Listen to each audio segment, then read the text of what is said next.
साथियों, आप और हम सब जानते हैं कि आज प्रदेश के अंदर जिस प्रकार से बिहारवासी अपने आप को असहाय और बिना किसी उम्मीद के देख रहे हैं, प्रदेश के अंदर जो नवयुवक साथी है, पढ़ा लिखा साथी है, नवयुवा साथी है, बेरोजगार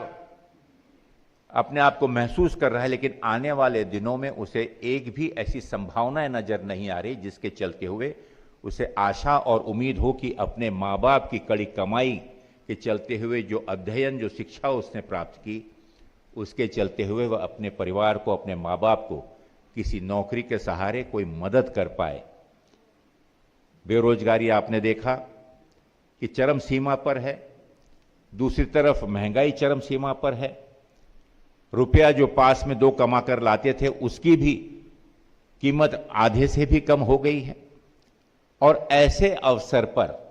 अगर इस प्रकार का लोगों की भावना का मजाक अगर उड़ाया जाता है तो ये वाकई में निंदनीय है, उसकी हम घोर निंदा करते हैं। साथ ही साथ इस सरकार से ये भी मांग करते हैं कि कम से कम जो जनगणना के टाइम पे और पिछली सरकार की ही ई श्रम पोर्टल को अगर आप देखें, जिसमें बहुत ही विशेष रूप से उल्लेख किया गया है कि बिहार से जो लोग नौकरी की तलाश में पलायन किए हुए हैं, अगर आप उनकी संख्या देखें तो ये 3 करोड़ 18 लाख से भी ज्यादा की संख्या का ये संख्या उसमें दर्ज की गई है सरकार के ही ई पोर्टल में। तो आप अंदाज लगा सकते हैं कि 3 करोड़ 18 लाख लोग जब अपने प्रदेश में, अपने देश, अपने घर, अपनी भूमि, अपनी जमीन पे इस पर्व में भावनात्मक रूप से जुड़कर और जब यहां पहुंचना चाहते हैं तो कम से कम सरकार को वास्तविकता में इसकी व्यवस्था काफी पहले से और सुचारू रूप से कर सकती थी। लेकिन जैसा कि आप जानते हैं कि पूरे प्रदेश के अंदर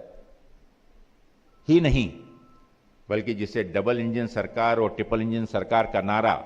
बार बार इस देश के गृह मंत्री और प्रधानमंत्री देते हैं, इस देश के प्रदेश के मुख्यमंत्री